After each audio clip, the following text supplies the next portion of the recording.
Happy Diwali all of you.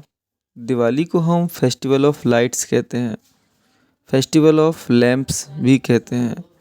दीपक को हम lamp कहते हैं। मिट्टी का दिया क्ले या अर्थन लैंप कहलाता है। दिया जलाना बर्न द लैंप कहलाता है। रुई की बाती कॉटन विक कहलाती है। मोमबत्ती को कैंडल कहते हैं। पटाखे को क्रैकर्स या फायर क्रैकर्स कहते हैं। मुर्गा छाप पटाखे को पी क्रैकर्स कहते हैं। अनारदाना को फाउंटेन क्रैकर कहते हैं। फुलझड़ी को स्पार्कल कहते हैं। चक्री को ग्राउंड स्पाइनर कहते हैं। पटाखों की लरी को चैन और फायर क्रैकर्स कहते हैं। अगरबत्ती को हम इंसेंस या जॉस स्टिक कहते हैं। प्रसाद को हम ऑफरिंग कहते हैं। पूजा की थाली को हम वर्शिप प्लेट कहते हैं। पूजा को हम वर्शिप कहते हैं।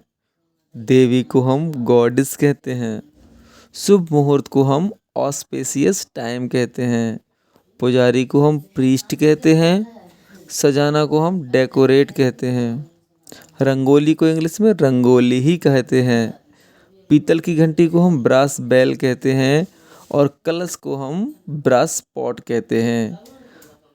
भगवान को इंग्लिश में क्या कहते हैं ये आपको कमेंट सेक्शन में बताना है।